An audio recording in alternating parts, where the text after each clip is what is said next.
আজকের ভিডিও যদি কপিরাইট হয় তাহলে সমাধান করবে কিভাবে, বুঝবেন কিভাবে আপনার ফেসবুক ভিডিওত কপিরাইট আইছে। প্রথম আপনার ফেসবুক ওপেন করবেন। ফেসবুক ওপেন করার পরে প্রোফাইল লোগোতে ক্লিক করবেন। এখানে লোগোর উপরে আছে 3 ডট, ডান সাইডের উপরের কোনায় ডান সাইডের কোনায় 3 ডট আছে, 3 ডটে ক্লিক করবেন। 3 ডটে ক্লিক করার পরে এখানে খুঁজে বার করবেন অ্যাক্টিভিটি লগ, অ্যাক্টিভিটি লগে ক্লিক করবেন।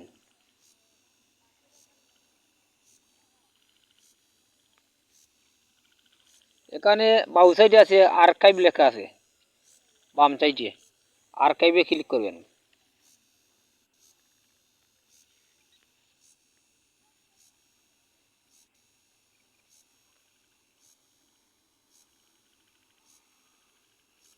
এখানে স্টোরি আছে, স্টোরিতে ক্লিক করবেন।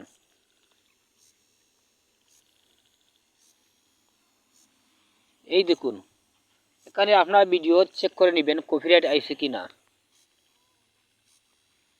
এখানে ভিডিওর উপরে নীল একটি অপশন আছে, এই নীল অপশন যদি থাকে তাহলে বুঝে নেবেন আপনার ভিডিওতে কোনো কপিরাইট নাই।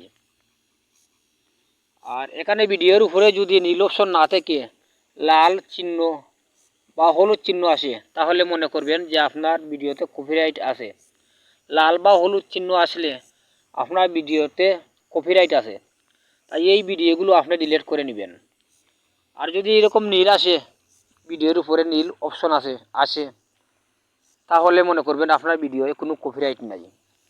তাই এভাবে আপনারা বেছে বেছে ভিডিওগুলো ডিলিট করে নেবেন। যদি নীল অপশন না আসে, যদি হলুদ অপশন আসে আর লাল অপশন আসে এখানে চিহ্ন উপরে, তাহলে মনে করবেন কপিরাইট আছে আপনার ভিডিওতে, আপনি বেছে বেছে ডিলিট করে নেবেন। আর যদি এরকম নীল অপশন আসে এরকম যদি নীল আসে তাহলে আর ডিলিট করার কোনো প্রয়োজন নাই, আপনার ভিডিওতে কোনো কপিরাইট নাই। তাই আপনারা এভাবে বেছে বেছে ডিলিট করে নেবেন। তাই আজ এই পর্যন্ত। ভিডিওটি ভালো লাগে সাবস্ক্রাইব করে আমার চ্যানেলটির সাথে থাকুন। সবাইকে ধন্যবাদ।